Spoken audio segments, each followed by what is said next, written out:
यहाँ का wifi.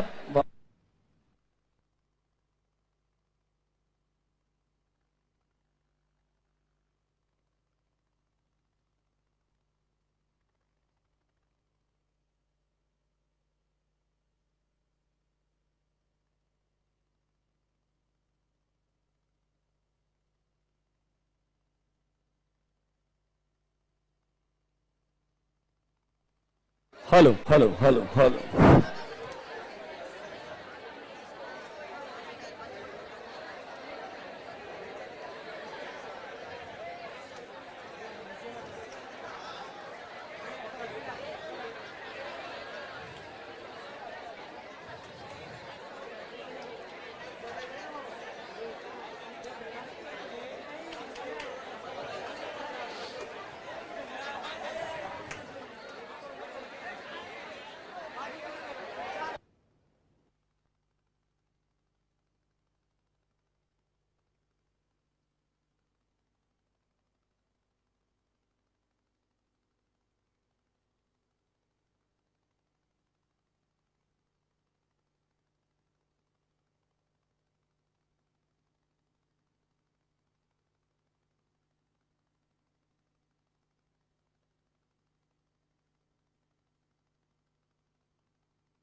Hello hello hello hello.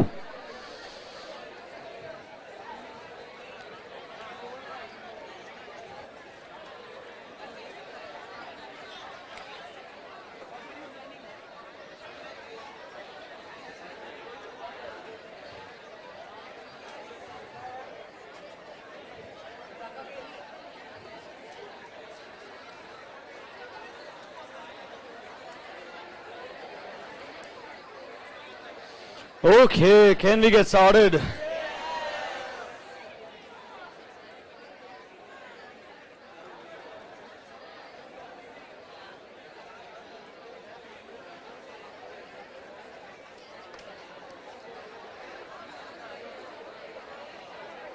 Sachin, 22, all AC. 22. वो अपना ब्लैंकेट साथ में लेके आते हैं, हुडी हुडी पहन के आते हैं, टेंशन लेने का नहीं। हाँ हाँ।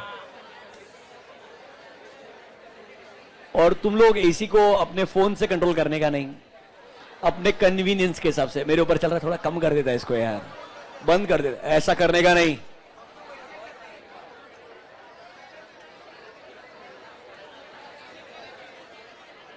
चलो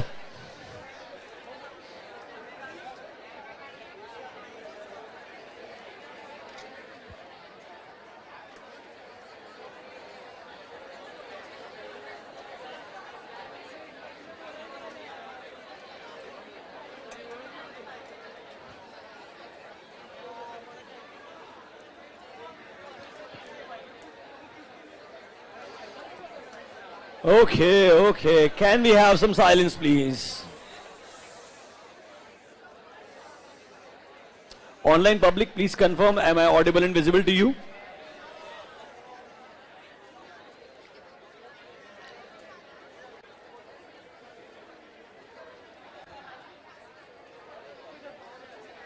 Okay. Great. Let's get started.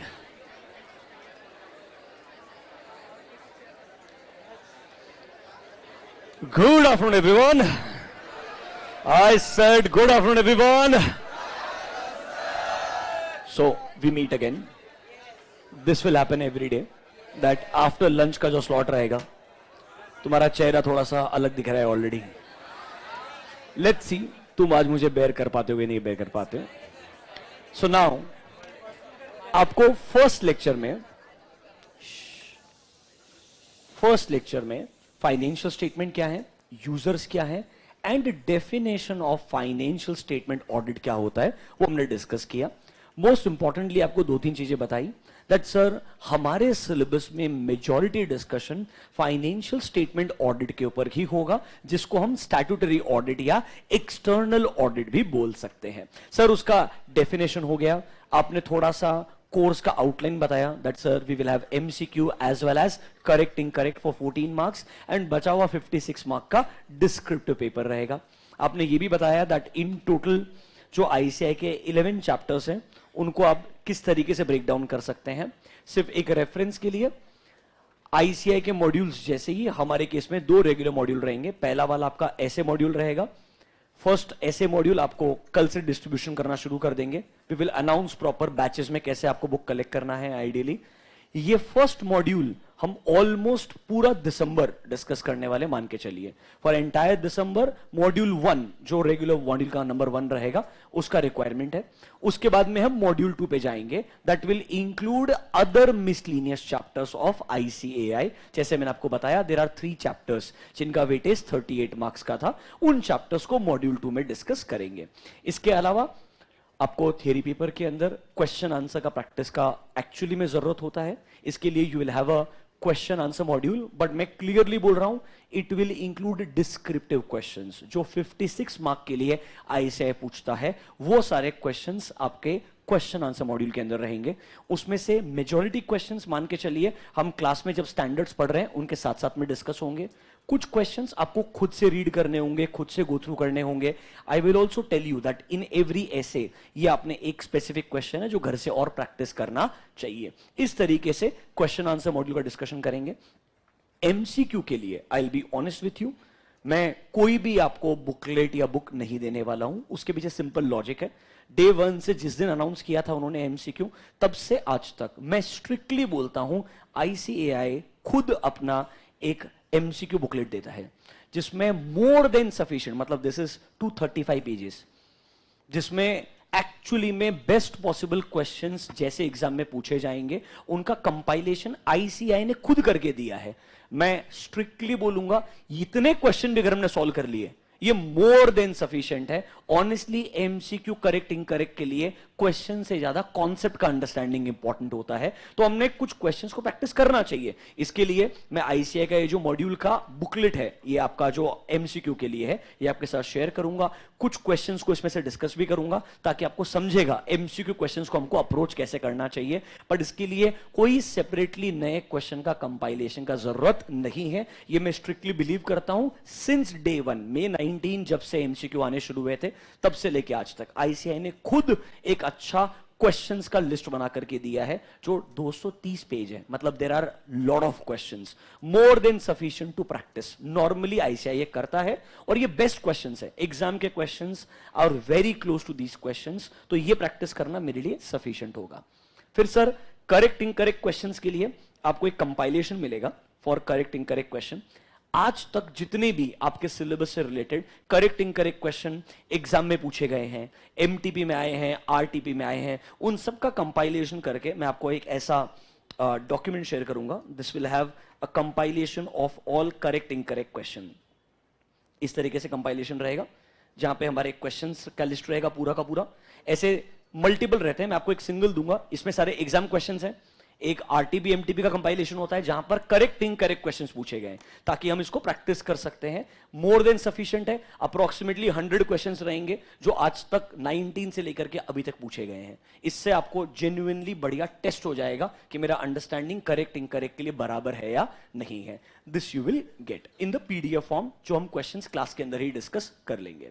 इसके अलावा लास्ट में जो मेरे को जेन्युइनली लगता है आपको लास्ट डे काम में आ सकता है। अब उसमें 2 टाइप का स्टूडेंट होता है यार ऑनेस्टली। एक बोलता है मैं रोज आपको क्लास में जब फाइनेंशियल स्टेटमेंट क्या होता है वो पॉइंट भी लिखाया है, डेफिनेशन ऑफ ऑडिट भी लिखा है, मतलब ऑलमोस्ट पूरा ऑडिट जो पढ़ाऊंगा उसका मेजर समरी में लिखाने वाला हूं। So you will actually have a summary in the regular lecture day to day basis के ऊपर पूरा का पूरा। फिर आपको लगता है कि नहीं सर नहीं मेरे को एक समरी बुक अलग से चाहिए, ठीक है, तुम्हारा जो समरी तुमको लिखवा रहा हूं वही मैंने बुक के फॉर्म में लिख दिया है, उस बुक को बोल दिया समरी बुक, जिसके अंदर आपका पूरे सिलेबस का 11 चैप्टर का समरी रहेगा। कुछ अलग नहीं है, सब सेम है, मेजॉरिटी चीज ऑलरेडी मैं लिखवा दूंगा, बस हाँ तुम्हारा हैंड राइटिंग और प्रिंटेड वर्जन के हैंड राइटिंग में थोड़ा डिफरेंस हो सकता है, जो मेरे को मेजर डिफरेंस लगता है. I hope you understand this. बाकी obviously if I am going to teach you 150 hours, theory में 150 घंटे अगर मैं बात करूंगा तो आपको ऑब्वियसली कितना समझेगा, क्या होगा मेरे को पता नहीं. इसीलिए जो भी आपको समझाया जाएगा साथ साथ में लिखवाया जाएगा. When we are writing during the lecture entire time आपका एक्चुअली में कॉन्सेंट्रेशन भी बना रहेगा, and when you write you understand better. And honestly जितना रेलेवेंट एग्जाम के लिए है उतना ही कंटेंट लिखवाऊंगा. आई विल इंश्योर दैट पूरा 300 पेज एज इट इज नहीं लिख देंगे अपन, उसमें से जो एक्चुअली में रेलेवेंट एक लैंग्वेज को समझने के लिए उतना ही पार्ट लिखेंगे ताकि आपको हेल्प मिलेगा. बट ऐसा एक समरी बुक है, ये आपको almost last 15 days of batch जो रहेगा तब ये मिल जाएगा. उसके अंदर थोड़ा डिस्कशन भी कर लेंगे, रिविजन के लिए हेल्पफुल है डेफिनेटली. बट अगर आपने खुद से समरी बनाया होगा क्लास के अंदर तो that is also equally good according to me. Is this clear to you? शुरुआत करें डायरेक्टली अभी. चलो नोटबुक में जाइए. Given next heading. Introduction is over. अब काम का बात शुरू करेंगे. इंट्रोडक्शन ऑफ सब्जेक्ट बोला मैंने. चलो स्टेप्स इन्वॉल्व्ड. नेक्स्ट हेडिंग लिखिए, steps involved in a statutory audit. Steps involved. Steps, क्या क्या स्टेप्स आते हैं स्टैट्यूटरी ऑडिट में? Steps involved in a statutory audit. Steps involved in a statutory audit. अब मैं स्टैट्यूटरी ऑडिट बोलूं, फाइनेंशियल स्टेटमेंट ऑडिट बोलूं, एक्सटर्नल ऑडिट बोलूं, सबका मतलब क्या है? सेम है. इतना समझ में आ गया होगा आपको, बराबर है कि नहीं है? मतलब यहां से आगे मेजॉरिटी डेज हम डिस्कशन कौन से ऑडिट के बारे में करेंगे? फाइनेंशियल स्टेटमेंट ऑडिट के बारे में करेंगे. चाहे उसको एक्सटर्नल बोल दो, स्टैट्यूटरी बोल दो, इंडिपेंडेंट बोल दो, जो बोलना है बोल दो, फर्क नहीं पड़ता है. तो सर अज्यूम कीजिए आप इंटरमीडिएट पास होते हैं. अज्यूम कीजिए, फटाफट आगे बढ़ेंगे फास्ट, एक स्टेप पे ज्यादा टाइम वेस्ट हो जाएगा. आप पास हो गए, आपका आर्टिकलशिप भी हो गया, आप सीए फाइनल भी पास हो गए, एंड लेट्स से आपने आईसीआई के पास मेंबरशिप के लिए अप्लाई किया, आपको मेंबरशिप भी आईसीआई ने दे दिया. Now you are a qualified chartered accountant. आपने क्वालिफिकेशन के साथ में जब मेंबरशिप के लिए अप्लाई किया था तब एक ऑप्शन होता है, do you want to apply for COP? Have you heard of COP guys? What is COP? Certificate of practice. Obviously अगर आप as a practising chartered accountant काम करना चाहते हैं तो आपको आईसीआई से सीओपी ऑब्टेन करना पड़ता है, जो हम मेंबरशिप के साथ भी रिक्वेस्ट कर सकते हैं, या हो सकता है जब मेंबरशिप अप्लाई किया तब प्रैक्टिस नहीं करना होगा, 5 साल के बाद प्रैक्टिस करना होगा, तब भी मैं सीओपी ले सकता हूं, कोई दिक्कत वाला बात नहीं है. सर सीओपी लेके शुरुआत किया प्रैक्टिस करने का, प्रैक्टिस नहीं करने का, जॉब में जाने का है, कहना है सरेंडर माय सीओपी. यस, सब ऑप्शन है, फाइनल में पढ़ाएंगे प्रोसेस क्या होता है, प्रोसीजरल एस्पेक्ट्स है, बट आपको पता होना चाहिए what is COP, that is called as certificate of practice. Assume कीजिए आपने सर क्वालिफिकेशन के बाद में सीओपी ऑब्टेन किया, अब आप अपना खुद का प्रैक्टिस शुरू करना चाहते हैं. इनिशियली आपको पहले कुछ क्लाइंट्स कहां से मिलेंगे? How will you get your few clients? Network. अच्छा, ओहो हो, आर्टिकलशिप, मतलब जिधर काम किया उसी क्लाइंट को छीन लेने का. बहुत घटिया हो यार, कौन सी गया तुमको ऐसा? गलत है, अनएथिकल प्रैक्टिसेस है, ऐसा नहीं करने का, गलत है. और कोई दूसरा तरीका तुम्हारे पास में? रिलेटिव्स. अरे होशियार बच्चों, थोड़ी देर पहले वर्ड पढ़ाया था इंडिपेंडेंट. अरे बेवकूफ बच्चों, तुमने अनबायस होना चाहिए कि नहीं होना चाहिए? तो किसी को भी ऐसा ऑडिट करना शुरू कर देने का क्या? अपने रिलेटिव के डेफिनेशन में जो लोग आते हैं उनका ही ऑडिट करने का अपन ने डायरेक्टली, है ना? मतलब इंडिपेंडेंस का मर्डर कर दो डे वन पे ही. फ्रेंड्स, तुमको लगता है दोस्त लोग तुमको काम देंगे? पेन मांगते हो वो मिलता नहीं है तुमको. How will you get your first few clients? क्या लगता है आपको? लोकल मार्केट है? अच्छा, दोस्त के रिलेटिव को अपना रिलेटिव. मैंने तुमसे क्वेश्चन ही नहीं पूछना चाहिए था, माय मिस्टेक. बोलो ओरिजिनली तुमको क्लाइंट्स कैसे मिलेंगे? हाँ, अच्छा ये बोल रहा है सर जिधर आर्टिकलशिप किया वो तो थोड़ा 1-2 साल काम करेंगे, बढ़िया नेटवर्क बिल्ड करेंगे, वहां के क्लाइंट लोगों को कन्विंस करेंगे और बाद में पोच कर लेंगे, है ना? कैसे हो यार, ऐसा कर सकते हो क्या? कैन यू मेक अ, अच्छा तुम प्रेस्टीज पॉइंट में तो can you make a pamphlet, new CA in town? समझ रहे हो मेरे बात? ऐसा कर सकते हो ना यार तुम यार? अच्छा पैम्फलेट बनाओ, अपने बारे में डिटेल लिखो, न्यू सीए इन टाउन, सबको डिस्ट्रीब्यूट कर दो पूरे शहर के अंदर. ऐसा, और कॉम्बो भी बना दो उसके अंदर थोड़ा सा, समझ रहे हो मेरा बात? Statutory audit plus tax audit इतना लगेगा, सिर्फ कर सकते क्या ऐसा तुम? आई एम आस्किंग यू, कर सकते क्या ऐसा? अलाउड है क्या ये? एडवर्टाइजिंग के गाइडलाइंस है आईसीआई के, ये अलाउड नहीं है, ध्यान रखना। तो ये नहीं कर सकते। एडवर्टाइजिंग करना अलाउड है बट आईसीआई के या काउंसिल के गाइडलाइंस के हिसाब से। वो तो ये भी कंट्रोल करते हैं आपके वेबसाइट पे क्या आना चाहिए। पहले वेबसाइट का कलर तक कंट्रोल में था, चलो जाने दो अभी के लिए। There is a pull model, push model website के लिए भी होता है कुछ, जो गाइडलाइंस में आपको पढ़ने को मिलेगा सीए फाइनल के अंदर ऑब्वियसली। हाँ,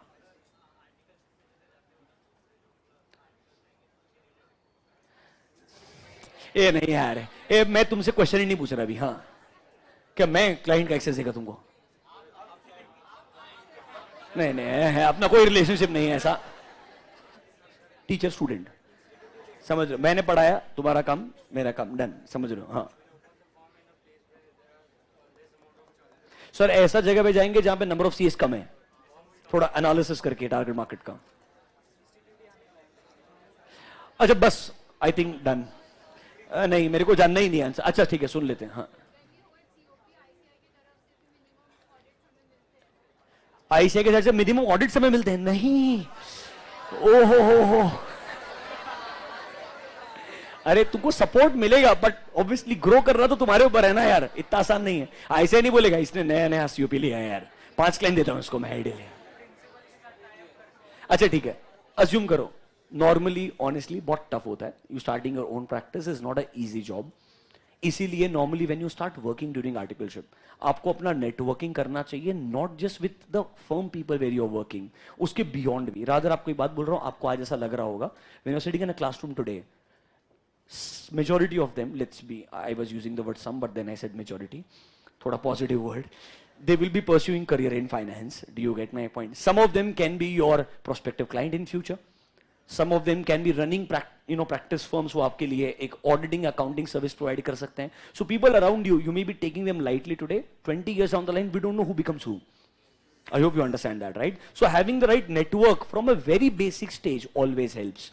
On day one you believe I go to LinkedIn, write 5 posts, I will get new clients. ऐसा नहीं होता है, I'm telling you, ऐसा नहीं होता है।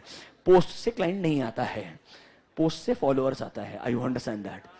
हाँ, तो इन जनरल डिफरेंस है आइडियली। तो आपको थोड़ा प्रोफेशनल अप्रोच फॉलो करना पड़ेगा, स्टार्टिंग से ही नेटवर्किंग करना शुरू करना चाहिए। एंड आपका माइंडसेट ना किसी का क्लाइंट पोच करना नहीं होना चाहिए। एक सिंपल स्ट्रेटेजी बोलता हूं, दिमाग लगाओ।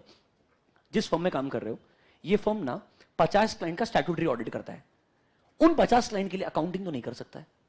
सेक्शन 144 सुना है क्या? प्रोहिबिटेड सर्विसेज, याद आ रहा है कैसा? अब वो जिस 50 क्लाइंट के लिए स्टैट्यूटरी ऑडिट कर रहा है, उनका अकाउंटिंग तो सेम फर्म नहीं कर सकता है। तूने तेरा फर्म चालू किया, उन 50 में से किसी को तो अकाउंटिंग रिलेटेड हेल्प चाहिएगा, अकाउंटिंग रिलेटेड कंसल्टिंग लगेगा, बराबर है कि नहीं है? और तेरे को अगर इंडेस ढंग से आता है, lot of private companies will go for adoption of Ind AS. Why can't you provide a consulting service? अरे practice is not only about doing statutory audit, it is also about other services, बराबर है कि नहीं है? सो आपके network में कौन है, आप उसके क्लाइंट को पोच करने के बजाय find a middle ground. That may be आपने जहां आर्टिकलशिप किया, लेट्स से एक सिंपल एग्जांपल बोलता हूं, तुम किसी पीडब्ल्यूईवाई, केपीएमजी, डेलॉइट, बीडीओ, मतलब बहुत सारे फर्म्स हैं, top 10 firm of any city, वहां पे तुमने आर्टिकलशिप में काम किया, बढ़िया क्लाइंट्स के लिए तुमने स्टैट्यूटरी ऑडिट परफॉर्म किया अंडर दैट फर्म, बराबर है? Post qualification you want to start on your own. अगर क्लाइंट से बढ़िया रिलेशनशिप रहा, स्टैट्यूटरी ऑडिट वैल्यू फर्म के पास रहेगा, accounting related work, GST related काम, कंसल्टिंग दूसरा टाइप का क्यों नहीं मिल सकता आपको? It's about relationship what you have. मैं क्लाइंट को पोस्ट थोड़ी कर रहा हूं, पर क्लाइंट अगर मुझे जानता है ऑलरेडी, और मेरे फर्म को भी दिक्कत नहीं होगी, बिकॉज फर्म तो खुद स्टैट्यूटरी ऑडिट कर रहा है। Firm can not provide 144 services, बराबर है कि नहीं है? तो ऑटोमेटिकली फर्म को भी दिक्कत नहीं होगा, प्रिंसिपल को भी प्रॉब्लम नहीं होगा। You have to find a way.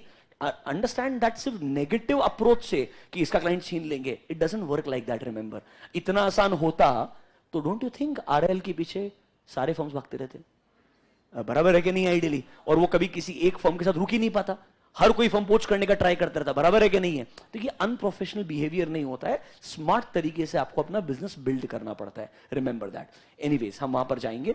Point क्या था, अज्यूम करते हैं, एक एग्जांपल लेते हैं बच्चे का। खड़ा हो जा बेटा, तुम खड़ा जा रही है। मिस्टर ए, इसका नाम डिफाइन कर दिया। आपसे नहीं पूछा है मैंने। मिस्टर ए, आज के एग्जांपल के लिए समझ रहे हो मेरा बात, तुम पता नहीं किस किस को क्या क्या नाम देते रहोगे यार, not interested. Mister A is, उसका शक्ल नहीं देखने का, मेरे बात सुनने का है। Mister A is a qualified chartered accountant, ठीक है। मैं एक let's say small scale manufacturing company run करता हूं।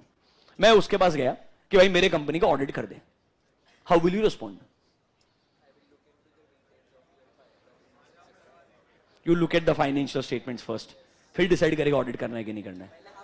पहले हाँ बोल देगा, बाद में चेकिंग करेगा। ऐसा क्या करना चाहिए? Did you understand the situation? हाँ, you need the previous audit का लेटर। अच्छा, कौन सा लेटर? कुछ तो सर एनओसी करके रहता है, ऐसा मेरे को लगता है। What is NOC?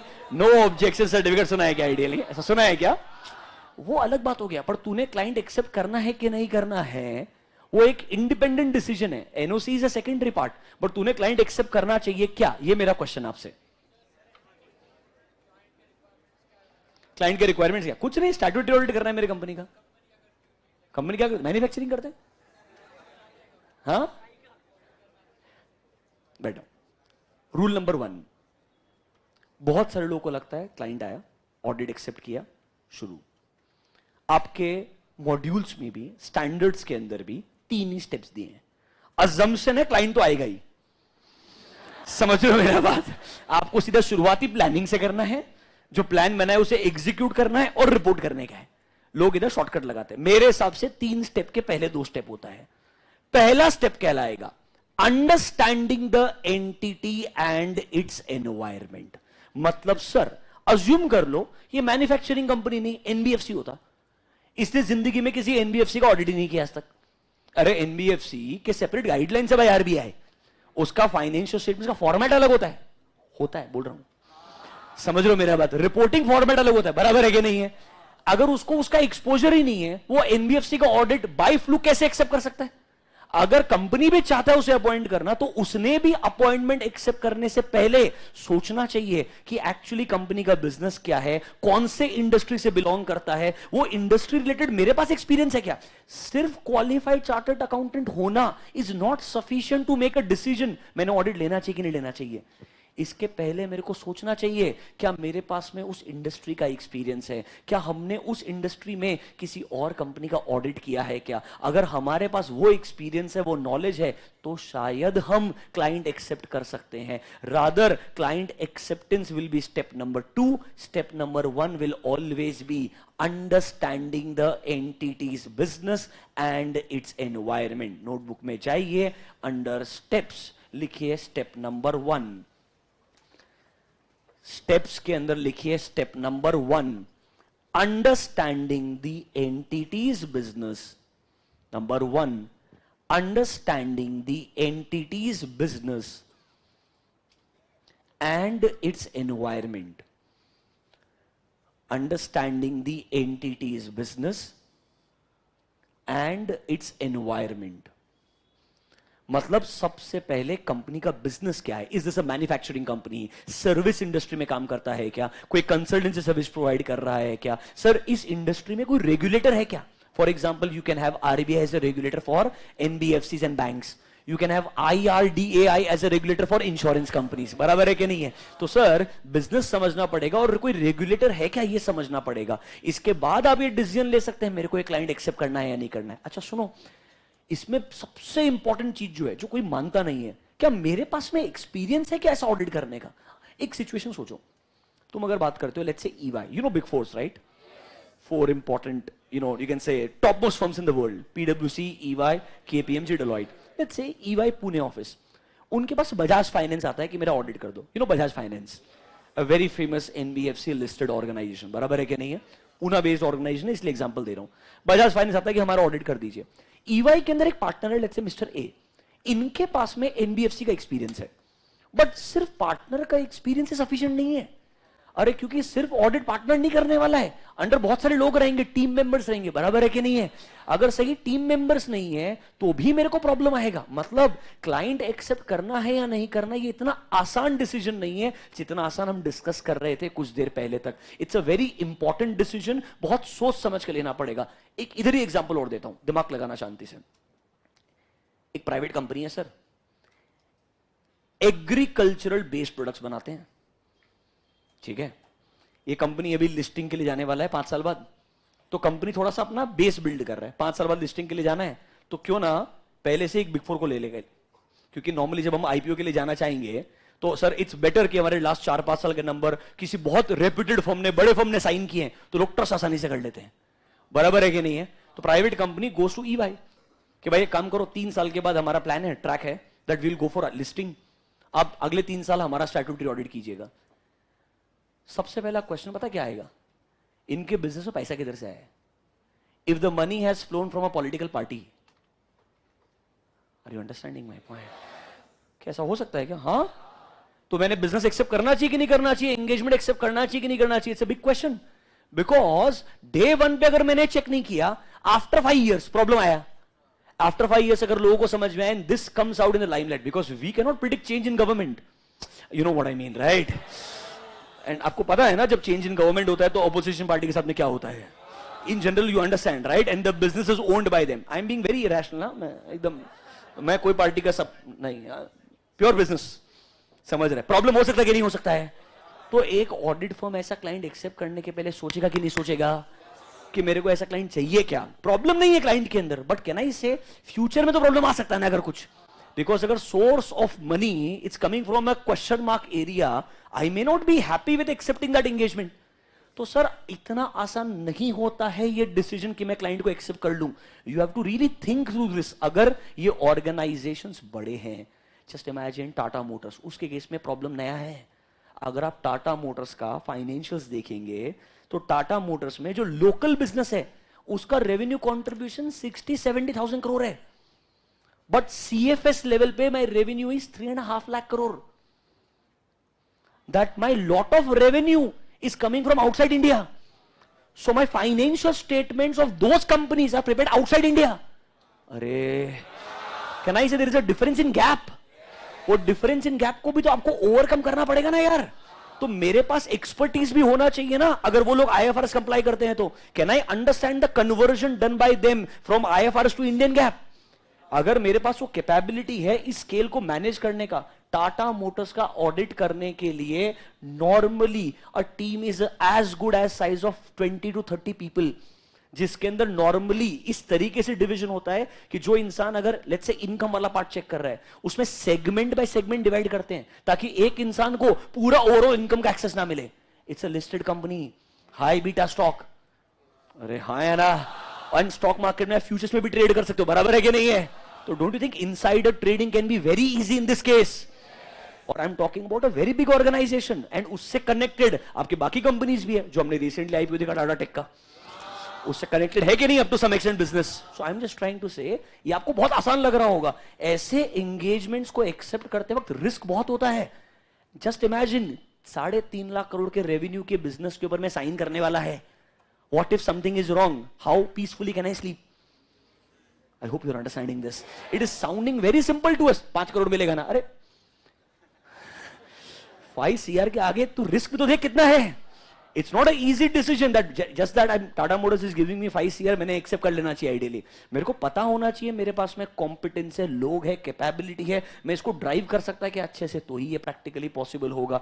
इस तरीके से आप जब सोचेंगे तो आपका स्टेप 1 कवर होता है, वो बोलता है understanding the entities business and its environment. ये कभी आंसर में लिखने की जरूरत नहीं पड़ेगी, 5 स्टेप्स आपको अंडरस्टैंडिंग के लिए बता रहा हूं। हमेशा आंसर्स में हम 3 स्टेप लिखेंगे, प्लानिंग, एग्जीक्यूशन, रिपोर्टिंग। लिखवाऊंगा आपको, लिखिए स्टेप नंबर 2,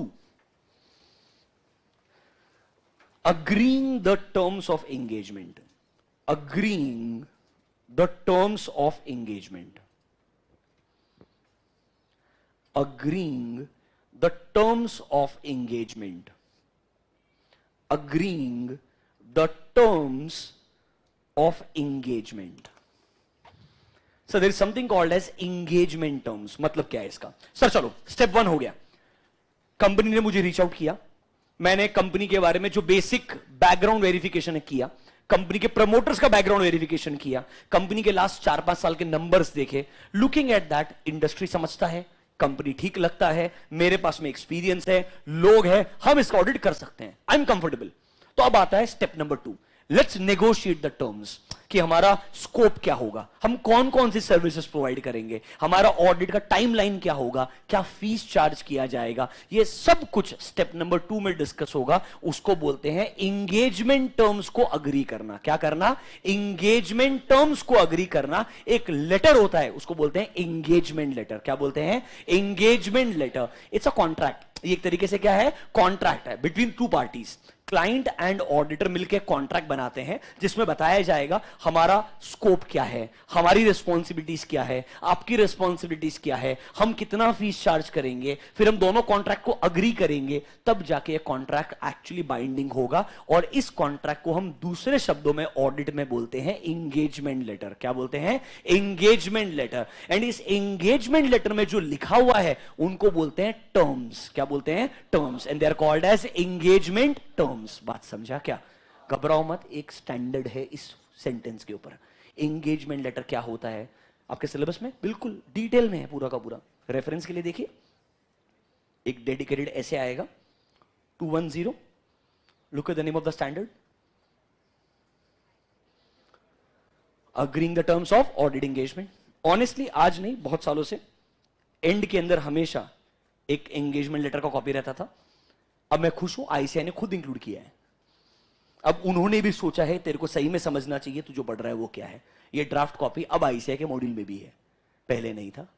पूरा एंगेजमेंट लेटर कैसे बनेगा? सर मेरे को एंगेजमेंट लेटर बनाने का है क्या? नहीं।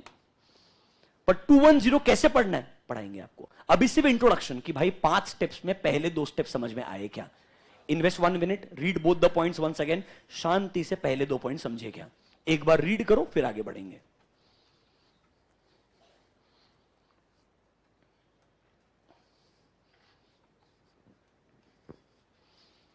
ठीक है? लॉजिक अलग रहा एकदम। अगले 3 स्टेप बहुत सिंपल है, लिखो number 3 audit planning. I have to learn to ignore. Number 3 audit planning. Number 3 audit planning. यहां पर आपको बताया जाएगा कि कैसे एक पूरे ऑडिट के लिए आपने प्लान बनाना चाहिए। यहां पर आपको स्ट्रेटेजाइजिंग करना सिखाएंगे, प्लान के अंदर क्या क्या चीजें आएगी, छोटे एरियाज के लिए एक प्रोग्राम बनाया जाएगा, डेडिकेटेड ऑडिटिंग स्टैंडर्ड्स का सीरीज है जो सिर्फ प्लानिंग करना सिखाएगा। ये स्टेप नंबर 3 होगा, that is called as audit planning. सोचो यहां पे शुरुआत क्या होगा, ऑडिट शुरू कब करेंगे, खत्म कब करेंगे, कौन कौन से टीम मेंबर्स इन्वॉल्व रहेंगे। सुनिए, हो सकता है आप टाटा मोटर्स का ऑडिट कर रहे हो, एक एग्जांपल समझो, you are doing audit of Tata Motors. अभी आपने केपीएमजी बॉम्बे मुंबई को अपॉइंट किया एज ऑडिटर। अब केपीएमजी मुंबई के बिहाफ पे let's say mister A is a signing partner. क्या होगा? Signing partner. थोड़ा बहुत लॉ में पढ़ के आए हो क्या? ऑडिटर कौन बन सकता है? सुना है क्या ऐसा कुछ कभी कभी? थोड़ा बहुत सुना है क्या? कौन बन सकता है ऑडिटर? हम कौन से ऑडिटर का बात कर रहे हैं? Statutory auditor. अरे हम कौन से ऑडिटर का बात कर रहे हैं? स्टैट्यूटरी ऑडिटर और फाइनेंशियल स्टेटमेंट ऑडिटर, या दूसरा वर्ड क्या है? एक्सटर्न। कुछ भी बोल दो, सारे ऑडिटर हमारे लिए कौन से? फाइनेंशियल स्टेटमेंट ऑडिटर ही है। बराबर है कि नहीं है? Who can be appointed? Eligibility बताओ, who can be appointed as a statutory auditor of a company? Can you appoint any person other than a chartered accountant as auditor? I am asking you, I don't know. ऐसा लग रहा है क्या कुछ तो? अच्छा honestly बताओ, एक ऑनेस्ट क्वेश्चन है, फर्स्ट डे पूछ लेते बेटर रहेगा। 139, 140 एंड 141, 3 सेक्शन, ऐसे बहुत सारे हैं पर 3। 139 is appointment and reappointment of auditor. सुनो, 140 रिमूवल रेजिग्नेशन वाला पार्ट आएगा, and 141 is eligibility, qualification and disqualification. ये आपको थोड़ा बहुत रीड किया हुआ है, आपको समझ में आया है। आई एम आस्किंग यू, तो I am asking you, how many of you have not gone through these 3 sections? Raise your hands, I will know how to approach it's. तुम पड़ोसी को क्यों देख रहे हो यार? तुम अपना आंसर दो। 139, 140, 141 अगर आपने गो थ्रू नहीं किया, आप कंफर्टेबल नहीं हो, raise your hands, I will know how to approach, that's it, nothing else. Be honest, शर्माने का जरूरत क्या है? इट्स ओके यार, अभी समझेगा, लॉजिकल है। ओके, ठीक है। मैं कहीं कहीं पे जहां रिक्वायरमेंट रहेगा आपको रेफरेंसेस दूंगा, सुनिएगा। सेक्शन 141 बोलता है you can appoint either an individual or a firm as an auditor. You can appoint either a individual or a firm. Individual should be a chartered accountant holding a certificate of practice. पता है आपको ये चीज? Firm जो है वो partnership firm था पहले, अब वो फर्म एलएलपी भी अलाउ करता है। मतलब अब एलएलपी को भी आप as a statutory auditor appoint कर सकते हैं। सर एलएलपी के अंदर जरूरी नहीं है सारे partners chartered accountant with COP ही हो, there can be other than chartered accountant partners हो सकते हैं। मतलब कहना इससे जब मैं एलएलपी को अपॉइंट करूंगा उसमें जो साइनिंग पर्सन है वो चार्टर्ड अकाउंटेंट ही होना चाहिए। एलएलपी को जब मैं अपॉइंट करूंगा तो साइनिंग पर्सन क्या होना चाहिए? चार्टर्ड अकाउंटेंट ही होना चाहिए with COP, that is called as certificate of practice. समझा क्या? मतलब इंडिया में फाइनेंशियल स्टेटमेंट्स का ऑडिट एक चार्टर्ड अकाउंटेंट ही कर सकता है, चाहे वो इंडिविजुअली करे चाहे वो एज अ फर्म करे, कोई दिक्कत नहीं है। Firm can be a partnership firm और it can be LLP also. Is this clear to you? But sir firm के बिहाफ पे साइन कौन करेगा? क्वालिफाइड पर्सन ही करेगा, वो इंसान चार्टर्ड अकाउंटेंट ही होना चाहिए with certificate of practice. Is this clear to you? इतना याद आया क्या आपको? पक्का? चलो सर अज्यूम करो mister A is a qualified chartered accountant with COP, he is the partner of KPMG Pune office या बॉम्बे ऑफिस। हमने बॉम्बे एग्जांपल लिया, लेट्स से मुंबई में पार्टनर है। सिर्फ मिस्टर ए ऑडिट कर सकते हैं क्या? नहीं, इनके अंडर सीनियर मैनेजर भी होंगे, हो सकता है multiple senior manager, because Tata Motors बहुत बड़ा बिजनेस है। उसके अंडर हमारे पास में कुछ असिस्टेंट मैनेजर्स भी हो सकते हैं, 1 2 3 multiple assistant managers. Under assistant managers we can have associates, associates 1 2 3 4। उसके नीचे वी कैन हैव इंटर्न्स और आर्टिकल्स। आर्टिकल भी फर्स्ट ईयर वाला, सेकेंड ईयर वाला, अभी के लिए तो थर्ड ईयर वाला भी है। अरे पुराने बच्चों का तो थर्ड ईयर आर्टिकल भी रहेगा ना। तो कहना इसे सब लोग मिलकर के क्या कहलाएंगे? एंगेजमेंट टीम मेंबर्स कहलाएंगे। क्या कहलाएंगे? एंगेजमेंट टीम मेंबर्स कहलाएंगे। मतलब सर हमको प्लानिंग के वक्त सोचना पड़ेगा ना कि साइन तो मैं कर रहा हूं पर मेरे लिए काम कौन करने वाला है। So I should have a team on day one. I should know कौन कौन लोग टाटा मोटर्स के ऑडिट में इन्वॉल्व रहेंगे, कब से वो लोग काम करने वाले। तो नॉर्मली आपको पहले से ही बताया जाता है दैट नेक्स्ट मंथ जब टाटा मोटर्स का ऑडिट शुरू होगा आप उसमें प्लॉटेड हैं, आपका ये रोल रहेगा। कौन सा इंसान क्या एरिया चेक करेगा, उस एरिया को कितने टाइम में चेक करेगा। Let's say first year article, उसको बोला कैश एंड बैंक चेक करने का। You know cash and bank सुना है ना? पहला normally cash and bank check करने को मिलता है, सबसे कॉमन है। उसको बोला you have to finish checking of cash and bank in 8 hours. One day you will take to understand the cash and bank of Tata Motors, second day you will start, third day you will have doubts. Are you understanding the problem? But उसका time कितना allocate किया? 8 hours. उसमें review का hours भी आता है, review के बाद रिव्यू पॉइंट्स उसका आवर्स भी आता है। That's how detailed plan should be. This is just a brief understanding planning कितना इंपॉर्टेंट है। और बड़े एंगेजमेंट्स में अगर प्लानिंग नहीं किया, रैंडमली ऐसा थोड़ी करेंगे आज जाओ अपने सबसे चेकिंग करना शुरू कर दो, सब कोई कैश बैंक चेक करने बैठ गए तो। Are you understanding this? You will never be able to finish your audit on time. And remember, you have limited time. I will explain you why. That's how the law is designed. तो sir मेरे लिए ये challenging काम है। तो point number 3, planning is a important step. इसके लिए आपको बहुत सारे स्टैंडर्ड्स पढ़ाएंगे, 300, 315, 320, 330, 4 स्टैंडर्ड्स हैं जो प्लानिंग आपको समझाएंगे। Don't worry about this. ये होगा हमारा step number 3। Right down point number 4, executing और implementing the plan. Step number 4, execution और इंप्लीमेंटेशन ऑफ प्लान। एग्जीक्यूशन और इंप्लीमेंटेशन ऑफ प्लान। अब जो प्लान आपने बनाया है उसको आपको एग्जीक्यूट भी करना पड़ेगा, मतलब एक्चुअली में ऑडिट परफॉर्म करना पड़ेगा। अब आप बोलेंगे सर ऑडिट में करना क्या होता है? वही डिस्कस करने के लिए बहुत छोटे छोटे बहुत सारे स्टैंडर्ड्स आएंगे। वो आपको बताएंगे कैसे ऑडिट को परफॉर्म किया जाता है। जो प्लान किया है, कैश एंड बैंक चेक करना है तो जाके कैश एंड बैंक चेक करो, रेवेन्यू चेक करना है तो जाके रेवेन्यू चेक करो। मतलब आपने जो प्लान बनाया है उसको पुट टू एक्शन करना पड़ेगा। That is called as execution और इंप्लीमेंटेशन ऑफ प्लान। एक बार आपने ऑडिट कंप्लीट किया, लास्ट में आएगा आपका रिपोर्ट। सो आखिरी step is called as audit reporting और conclusion. Write down point number 5, audit reporting and conclusion. Number 5, audit reporting and conclusion.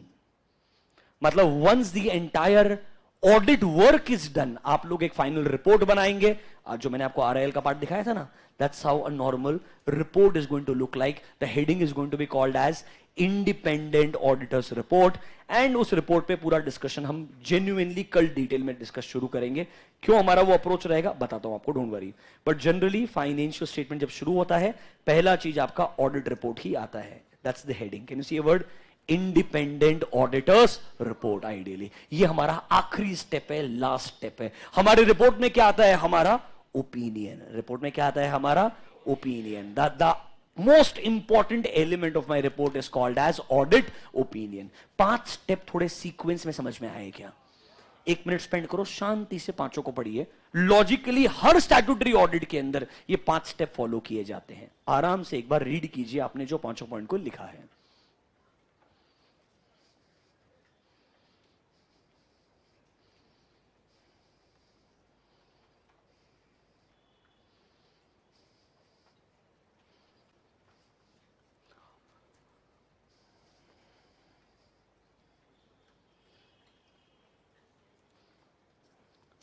पढ़ा क्या?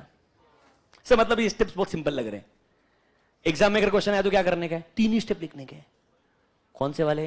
Planning, execution, reporting. घबराओ मत, एग्जाम में ऐसे लेवल के क्वेश्चन नहीं आते हैं। समझ रहे हो मेरा बात? बस तुमको बता रहा हूं, तुम मॉड्यूल में ढूंढने के लिए गए, सर आपके 5 स्टेप तो मिले ही नहीं। Are you understanding? तो तुमको ऐसा स्ट्रेस आ जाएगा। तो पहले से ही बता रहा हूं, वो 2 स्टेप इंपॉर्टेंट है। क्यों इंपॉर्टेंट है? आगे जाके धीरे धीरे आपको समझ में आएगा। अभी के लिए 5 स्टेप समझे क्या?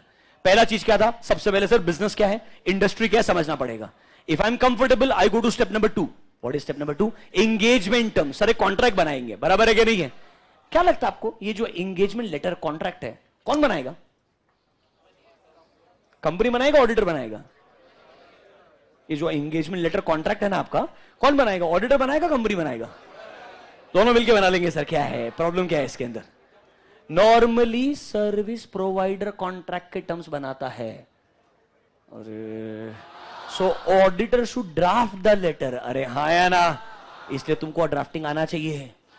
समझा क्या मेरा? अभी प्रॉब्लम समझ में आया क्या? क्लाइंट पे गए, तुमको बोला एक काम कर, एंगेजमेंट लेटर बना के लेके आ। क्या करोगे आप? उसको पूछने का प्रीवियस वाला है क्या? Are you understanding my point? Step number 1 हमेशा ये करने का, प्रीवियस ईयर का कुछ एक्सपीरियंस है क्या? वो पेपर पे हो या एक्चुअल एक्सपीरियंस हो, चलता है। किसी ने लेटर बनाया हुआ तो कॉपी पेस्ट कर सकते हैं ना यार। सर उस क्लाइंट का पहले कभी ऑडिट ही नहीं किया, पहली बार ऑडिट कर रहे हो, किसी और क्लाइंट का लेटर दे दो। सिमिलर इंडस्ट्री में कुछ तो रहेगा, तुम्हारे पास सिमिलर इंडस्ट्री का एक्सपीरियंस है, इसलिए तो ये ऑडिट लिया है ना। अरे हाँ है ना? तो कोई और क्लाइंट का दे दो, वो बोलेगा नहीं कॉन्फिडेंशियलिटी। सुना है कि कॉन्फिडेंशियलिटी? उसको बोलने का कुछ कॉन्फिडेंशियलिटी नहीं होती है। बताऊंगा तुमको मैं, स्टैंडर्ड फॉर्मेट है 210 में लिखा होता है, बहुत कम कॉन्फिडेंशियलिटी होती है। सिर्फ एक ही चीज, फीस। वो भी लिस्टेड कंपनी है तो उसमें भी कुछ कॉन्फिडेंशियलिटी नहीं है, वो एनुअल रिपोर्ट में मिल जाता है। अरे थोड़ा समझ, दिमाग चल रहा है क्या आपको? आइडियली मतलब आपको एंगेजमेंट लेटर ड्राफ्ट करना पड़ेगा। ऑब्वियसली क्लाइंट के साथ में डिस्कस करोगे, टर्म्स को फाइनलाइज करोगे और फिर दोनों को साइन करना पड़ेगा, तब जाके वो कॉन्ट्रैक्ट फाइनलाइज होगा। Is this clear to you? What is step number 3? Planning करेंगे सर हम। उसके बाद जो प्लान बनाया उसे एग्जीक्यूट करेंगे और लास्ट में क्या बना देंगे? रिपोर्ट। सर एक बात बताओ, 5 स्टेप देख के बहुत सिंपल लग रहे हैं, अब हमारा अप्रोच क्या होना चाहिए? Everyone I want your 100% attention now.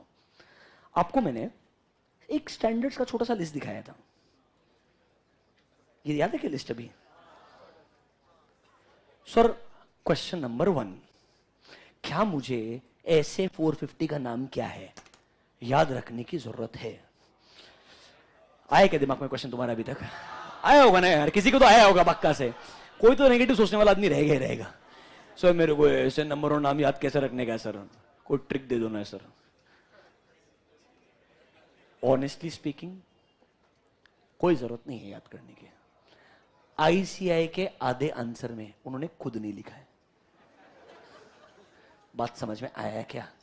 Rather आज तक आईसीआई के मॉड्यूल पढ़ते आया हूं, बहुत मॉड्यूल में स्टैंडर्ड लिखा है पर स्टैंडर्ड का नाम और नंबर जिक्र नहीं किया है। मतलब कंटेंट किधर से कॉपी पेस्ट किया वो लिखा है, टाइटल नहीं लिखा है। अरे समझ में आया क्या? मतलब ऐसा बहुत सारे आंसर है, मतलब गलती से भी अगर उनका एक्सपेक्टेशन हुआ ना तो भी वो 1 या 2 मार्क के लिए रहेगा on a extremely higher side in one of the paper out of 5। Otherwise question का आंसर भले ही आंसर एस पर ऐसे है, पर कौन सा ऐसे नहीं लिखा चलेगा, कोई दिक्कत नहीं है। पहली बात तो ये, is this clear to you? But I will tell you what, आपको प्रॉब्लम आएगा ही नहीं। क्या बात कर रहे हो सर, क्यों ऐसा? सुनो शांति से जरा। सर इन्होंने स्टैंडर्ड्स को सीरीज में डिवाइड किया है।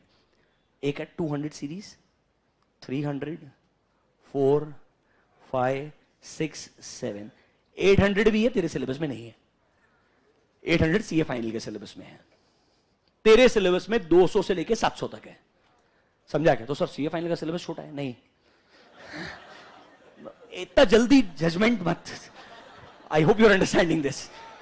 तुम्हारा डाउट समझ में आया मेरे को, बट उनको सिर्फ 800 पढ़ाया, हमको इतना सारा पढ़ाया, वहां तक जाएंगे अपन, डोंट वरी। अभी के लिए तेरे सिलेबस में 200 से 700 में, उसमें भी कुछ कुछ स्टैंडर्ड्स उन्होंने बोला है कि ये नहीं है। जैसे कि मैंने आपको मार्क करके दिया, 240 नहीं है, 720 नहीं है, मेरे को पता है नहीं है, मैंने उसको हाईलाइट भी करके रखा है यहां पे, ताकि तुझे कोई डाउट नहीं आएगा। 402 हाईलाइटेड है अलग तरीके से, 540 हाईलाइटेड है, 620 हाईलाइटेड है। और जब तुम 620 ढूंढ के जाओगे मेरे नोटबुक के अंदर, उधर कुछ भी नहीं मिलेगा, सिर्फ नाम मिलेगा। क्योंकि मैंने तुमको क्या बोला, आज के पहले तक मैंने सब इंक्लूड किया था, इस बार मैंने डिसाइड कर लिया है। क्योंकि लास्ट एग्जाम तक मैं वो क्वेरी सॉल्व कर करके परेशान हो गया। उसने मेरे से यही पूछा, जिधर ऊपर ई लिखा है, ई मतलब एक्सक्लूडेड, फिर भी वो पूछा सर इसको मैं कैसे पढ़ के जाऊं एक दिन पहले एग्जाम के। तो तेरे को पढ़ने के लिए छोड़ा ही नहीं मैंने कुछ, समझा क्या? ये सिलेबस में नहीं है, जितना इसमें बता के लिखवाना है, I will do my job, don't worry. Is this clear to you? तो सर एक बात बताओ, ये क्या करें स्टैंडर्ड्स का? इनको ना सीरीज में डिवाइड किया, 200 से लेके 800 तक। हमको दिमाग लगाना 700 तक, 800 को हमको सोचना ही नहीं है। अब सर 200 में जितने भी स्टैंडर्ड्स हैं, 200, 210, 220, 230, they all are basic concepts in audit. मतलब सर ऑडिट में मेन ऑब्जेक्टिव क्या होता है, डॉक्यूमेंटेशन क्या होता है, फ्रॉड के लिए रिस्पॉन्सिबिलिटी क्या है, किससे हमें communicate, they all basic concepts. मतलब ऑडिट समझने के लिए ये जनरली बेसिक कॉन्सेप्ट समझना पड़ता है। वो सब उठा के डाल दिया 200 सीरीज में। किधर डाल दिया वो सबका सब? 200 सीरीज में। 300 जो है वो स्ट्रिक्टली ऑडिट प्लानिंग है। वो स्ट्रिक्टली क्या है? Audit planning. मतलब प्लानिंग रिलेटेड मेरे को 300 में ही जाना, कहीं जाना ही नहीं है। प्लानिंग रिलेटेड मेरे को किधर रहने का? सिर्फ 3। अब एक बात सोचो, दिमाग लगाओ, 300 में टोटल 4 ही स्टैंडर्ड है, 315, 320, 330, टोटल 4 है। एग्जाम में क्वेश्चन आया प्लानिंग पे, तो मेरे को सारे सोचना ही क्यों है? मुझे पता है 300 में ही होगा। अरे तेरे को हर स्टैंडर्ड कम से कम 1 से 2 लेक्चर पढ़ाऊंगा, उसमें हर एक चीज बताऊंगा। तो कैसे दिमाग को नहीं समझेगा कि ये प्लानिंग का क्वेश्चन है तो 300 से ही आएगा? ये तब नहीं समझता है जब तुम स्टैंडर्ड पे टाइम ही नहीं इन्वेस्ट करते हो। If you invest time on a standard, आपको याद आएगा कि प्लानिंग में मेरे को उसने audit plan, strategy, audit program, उसका एडवांटेजेस, डिसएडवांटेजेस, स्टेप्स, कम से कम 2 से 3 लेक्चर चले जाएगा। तो आराम से याद रहेगा कि प्लानिंग के अंदर ये सब कुछ था। अच्छा फिर भी तुझे याद नहीं है तो एक काम करना, मत लिख ऐसे नंबर, डोंट राइट दी ऐसे number, it's okay, but I am telling you there is a very simple logic. हर सीरीज का अपना एक रेलेवेंस है। प्लानिंग पूरा 300 के अंदर ही है, समझ रहे हो क्या मेरा बात? अब आता है 4, 5, 6, ये तीनों हैं एग्जीक्यूशन के अराउंड। जो आपका प्लान के बाद अगला स्टेप था ना, अरे एग्जीक्यूशन था ना,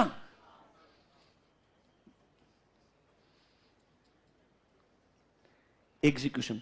तो अगला स्टेप आपका एग्जीक्यूशन हो गया प्लानिंग के बाद में। अब सुनो सर, इधर प्रॉब्लम है, 400, 500, 600, 3 है।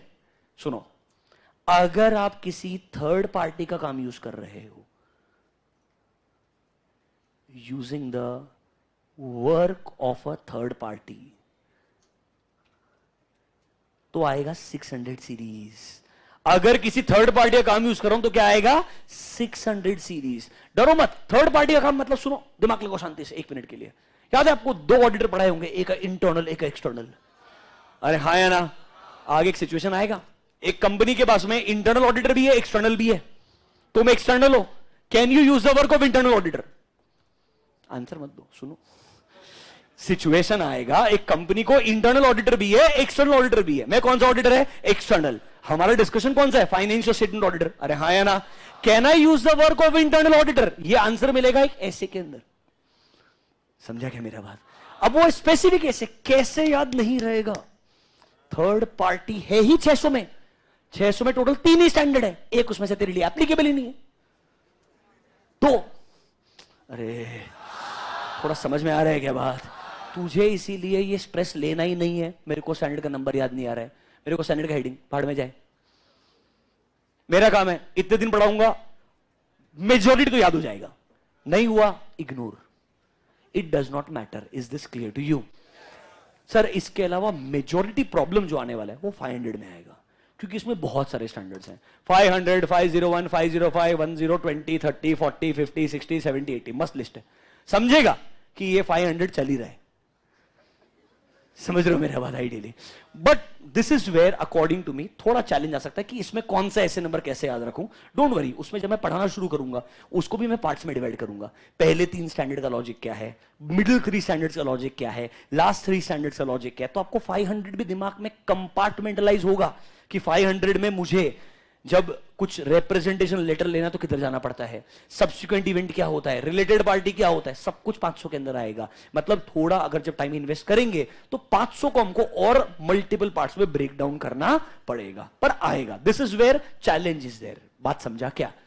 प्लानिंग 300 में आ गया, एग्जीक्यूशन 4, 5, 6 में आ गया। अच्छा 4 में डरो मत, 2 ही स्टैंडर्ड टोटल है ही 2, उसमें से एक सिलेबस में नहीं है, एक की बचा। समझा क्या मेरे बात? वो नया स्टैंडर्ड है। नया मतलब बहुत सालों से था, बहुत सालों से पढ़ा रहा था। आई से बोला सिलेबस में नहीं देने का, इंटर के बच्चों को नहीं समझेगा। कैसे? मेरे को समझा नहीं आज तक। अब उसको लगा समझेगा, उसने बोला this is part of syllabus now, don't worry, it is only 1 standard, ऐसे 450, बहुत आसान है। जब पढ़ाऊंगा प्लानिंग के साथ ही खत्म हो जाएगा। तो ये सीरीज मेरे को ट्रबल ही नहीं करेगी। मेरे को ट्रबल क्या करने वाली है? 500। समझा क्या मेरा बात? तुमको लग रहा है तुमको 500 ट्रबल करेगा, पर 500 सिर्फ वास्ट है, टाइम ज्यादा लेगा। सबसे दर्दनाक जो है वो 700 है। This is called as audit reporting. क्या बात करें सर, रिपोर्टिंग में क्या तो है? हमने बस टाइप्स ऑफ ओपिनियन तो गलत बताया था। अरे समझा क्या मेरा बात? रिपोर्टिंग में क्या ही हो सकता है सर, ऐसे बहुत ज्यादा तो क्या ही होगा। We will talk. The last series for you it is called as 700 series। उसमें क्या आएगा? Audit reporting. तो जो प्लानिंग किया, एग्जीक्यूशन किया, लास्ट में क्या देने का? रिपोर्ट देने का। रिपोर्ट कैसे बनाने का है, रिपोर्ट के अंदर क्या आएगा, रिपोर्ट कब बदल जाएगा, सब कुछ किधर दिया है? 700 सीरीज के अंदर। Is this clear to you? अब सोचो एक बार, अगर मैं ऐसे सोचने के लिए जाऊं तो 30 स्टैंडर्ड्स हैं, बट ऐसा नहीं सोचने का है। ये सोचने का है प्लानिंग है 300 सीरीज रहेगा, थर्ड पार्टी का काम यूज करें 600 आएगा, रिपोर्टिंग है 700 में जाएगा। ऐसे बाइफरकेशन करोगे तो ट्रबल करने वाले ऐसे बचेंगे ही नहीं।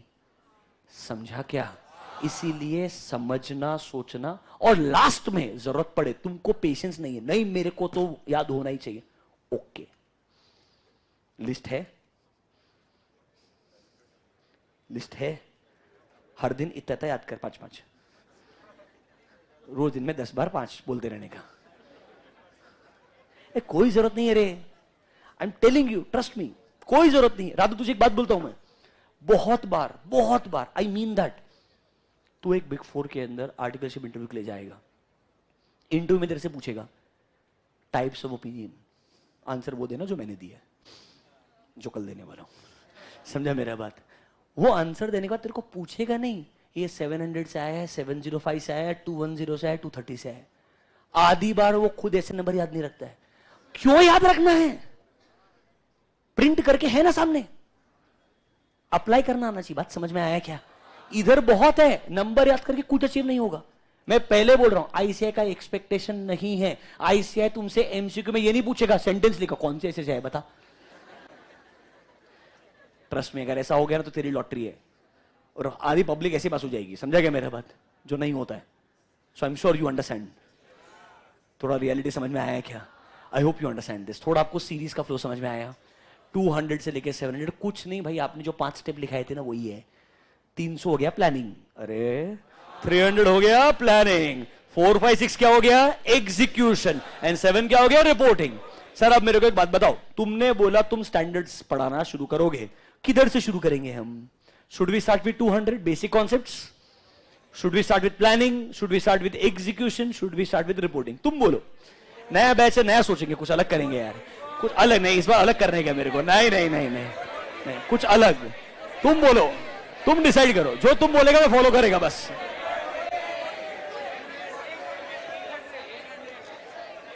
कितने इनोसेंट रिप्लाई भी करते हो यार।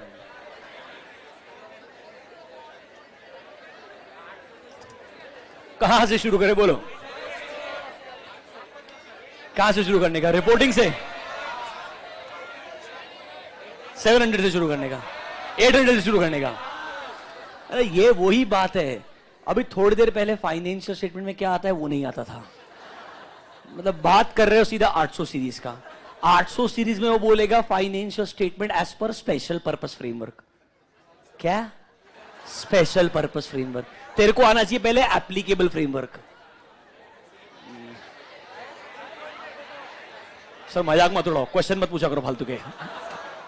ठीक है, तो देखो लॉजिकल है एकदम, 200 सीरीज से शुरू करना चाहिए, आसान रहेगा, बेसिक कॉन्सेप्ट टुकुर टुकुर खेलते जाएंगे। पर ऐसा नहीं होगा। मेरा एक प्रॉब्लम है, मैं हमेशा इधर से शुरू करता हूं और मैं वहीं से शुरू करूंगा। मैं पहले बोल रहा हूं, मुझे आप पे अत्याचार नहीं करना है, पर इसके पीछे एक लॉजिक है। प्लीज 1 मिनट के लिए सुनना मेरा बात। पूरे ऑडिट के प्रोसेस का आखिरी पार्ट क्या था? ऑडिट कंक्लूजन और रिपोर्टिंग। मतलब ऑडिट में मैं जो भी करने वाला हूं, अल्टीमेटली उसका इंपैक्ट मेरे रिपोर्ट पे आने वाला है। Just imagine for next 30-35 days, I don't tell you the types of opinion. I don't tell you which opinion is appropriate under what circumstances. I don't tell you normally what is opinion. I don't tell you what is true and fair. तो हर चीज पढ़ते जाएगा और वो बोलेगा इसका impact report पे consider करना। हर स्टैंडर्ड में बोलेगा। 210 पढ़ेगा, बोलेगा इसका इंपैक्ट रिपोर्ट पे कंसीडर कर लेना। 230 पढ़ेगा, बोलेगा रिपोर्ट पे इंपैक्ट। और तेरे को रिपोर्ट ही नहीं पता तो इंपैक्ट कब कंसीडर करेगा? Are you understanding my point? It will not make sense, trust me. पहले अगर रिपोर्टिंग पढ़ाया, पहले 3 दिन, मैं आपको बोला था ना पहले 5 दिन, आज का पहला हो गया, अगले 3 दिन आपको थोड़ा पेशेंस रहना पड़ेगा। अगर आपको वो 3 दिन में जो मैंने बोला उसका 50% भी समझ में आया, 50% बहुत हो गया, it's too much. Trust me, I will talk in such a simplified language. मैं आपको जेन्युइनली एकदम बेसिक से बेसिक एग्जांपल दूंगा। I will ensure that you understand, don't worry. ये थोड़ा एग्जैजरेशन है, बट कभी कभी in a big crowd I will always say 50%, because आपको अगर रिपोर्टिंग क्या होता है थोड़ा बहुत भी समझाना, तो मेरा आगे का जो जर्नी है 200, 300, 400 वो बहुत अच्छा हो जाएगा। वो एकदम इलॉजिकल नहीं लगेगा। मतलब दिमाग को ऐसा नहीं होगा यार ये बोल रहा है वो समझ में नहीं आ रहा, याद क्या करना भी ये सोचना पड़ेगा। ट्रस्ट माई वर्ड, ऐसा कभी नहीं होगा। उल्टा ऐसा होगा, सर जो मैंने सुना समझ में आ गया, जो मैंने पढ़ा समझ में आ गया, अब तुम बता दो एग्जाम में क्या करना है। ये तुम्हारा डाउट आएगा, ये लॉजिकल डाउट है, ये मैं आंसर भी देगा। Are you understanding my point? But इसके पहले वाला सिचुएशन नहीं होना चाहिए कि समझ तो रही नहीं, अब याद कैसे करूं। फिर आएगा टेक्निक का जरूरत। माझ्याकडे टेक्निक नहीं है, समझा गया? मेरे पास कोई शॉर्टकट नहीं है, मैं जो लिखवा रहा है, जो बता रहा है वही है। तो थोड़ा तुमको फॉलो करना पड़ता। मेरे को 2-3 मराठी वर्ड्स आते हैं, वो मैं पूरे बैच में यूज कर लूंगा इन टोटल। समझ रहे हो मेरा बात? फर्स्ट मैंने सीखा था माला मराठी, ये इतना ही। If someone is talking at least सामने वाले को रोकना कैसे, समझ में आएगा मेरा बात? So anyways, jokes apart, they are going to start with 700। A sincere request, थोड़ा ट्रबलिंग लगेगा, बट एक्चुअली में स्मूथ जा सकता है अगर आप पेशेंटली सुनोगे तो। बट अगर पहले 700 समझा, बाकी सब समझेगा। And once I'm done with all the standards, I will come back to 700 and make you read the report once again. My challenge to you, same RIL or Tata Motors, whatever listed company you like, we will start with the very basics of report. टूटा फूटा तरीके से समझेगा, फिर standards होंगे, फिर वापस report पे आऊंगा। आई चैलेंज यू, 90% चीज आपको रिपोर्ट में क्या है वो समझेगी। जेन्युइनली आप केपेबल बनेंगे वो रिपोर्ट को पढ़ने के लिए, ये मैं आपको 100% प्रॉमिस करता हूं। 90% समझेगा। कुछ चीजें लॉ के ऐसे रिक्वायरमेंट्स है जो आपके सिलेबस के बियॉन्ड है, वो आपको नहीं समझेंगे, मैं आपको पहले बता रहा हूं, because that is the requirement of law. उसका मैं कुछ नहीं कर पाऊंगा, बट स्टैंडर्ड्स वाला पार्ट हर एक चीज समझेगा। Is this clear to you? Notebook में जाइए, गिवन एक्सेडिंग। हाँ चलो ना, आगे बढ़ते हैं, अभी हो गया ना। नोटबुक में जाइए, गिवन एक्सेडिंग। नाइस, तुमको लगा 7 मिनट पहले, आज तो गलत फहमी में हो आप। Objectives of an auditor. Notebook में जाइए, given next heading, objectives of an auditor. Notebook में जाइए, given next heading, objectives of an auditor.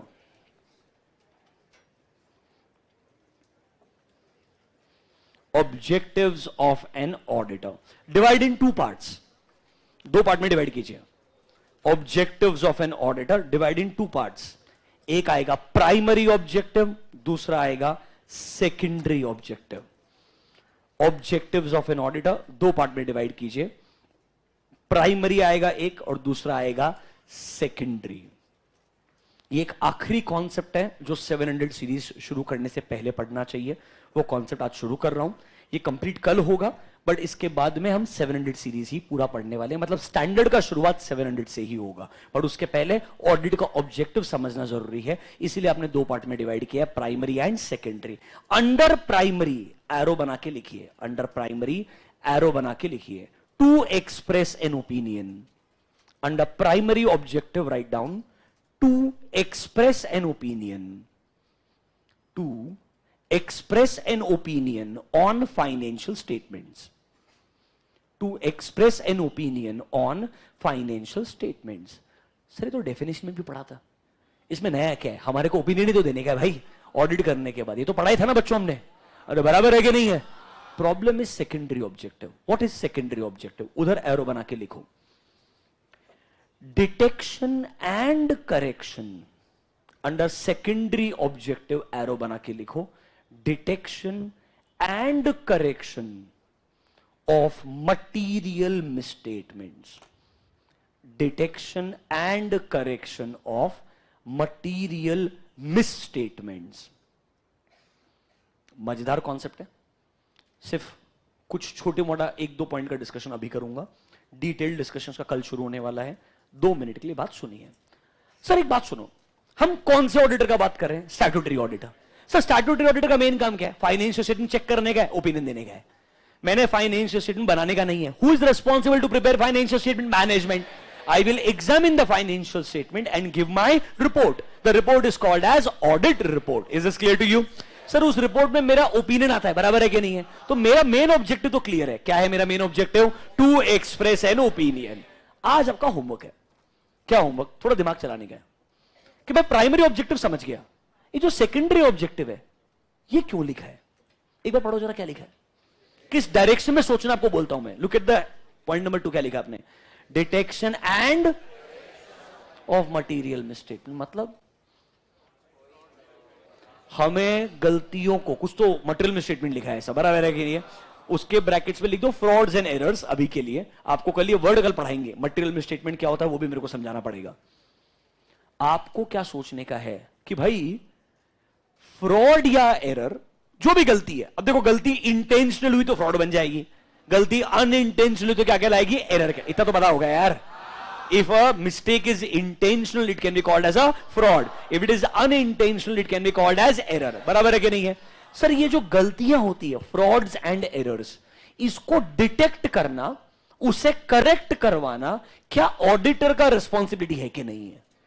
अरे तुम्हें आज ये सोचना है कि भाई अगर फाइनेंशियल स्टेटमेंट चेक कर रहा हूं, उसमें गलतियां हो सकती कि नहीं हो सकती है, उसे डिटेक्ट करना एंड करेक्ट करवाना मेरा रिस्पॉन्सिबिलिटी है या नहीं? और अगर है तो ये प्राइमरी क्यों नहीं है? अरे भाई अगर है तो आपने सेकेंडरी क्यों लिखा है, प्राइमरी क्यों नहीं लिखा है? बात समझ में आया क्या? ये आपको थोड़ा सोचने का है। एंड एक प्रॉब्लम और है, सर इधर word detection and correction, prevention क्यों नहीं आया? अरे हम जनरली सुनते ना प्रिवेंशन डिटेक्शन करेक्शन, साथ साथ चलते रहता है ऐसा। ये तो डिटेक्शन करेक्शन नहीं आया, प्रिवेंशन क्यों नहीं आया? Because auditor is not responsible to prepare financial statement. तो गलती प्रिवेंट में कैसे करेगा भाई?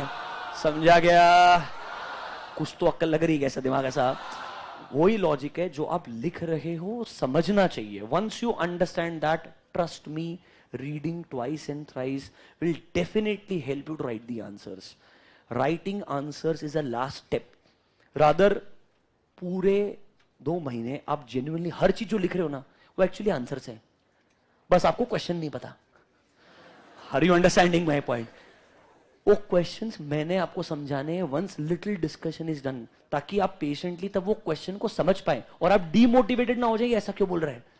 Once I start understanding then I will start understanding the concept. तब आपको यही आंसर लिखना होगा. ट्रस्ट मी, आंसर में कुछ अलग नहीं आएगा. मैं आपको सारे आंसर ऐसे के मैच करवा दूंगा. They will be writing the similar nature of answer. तो आप थोड़ा सा सोचेंगे सेकेंडरी ऑब्जेक्टिव क्या है एंड सेकेंडरी क्यों है, ये आपको दिमाग लगाना होगा. अभी good. Tomorrow I shall see you and we'll continue with this discussion. यहां से फिर हम जाएंगे 700 सीरीज पे. Are we good? Thank you guys. Enjoy your day. Bye bye.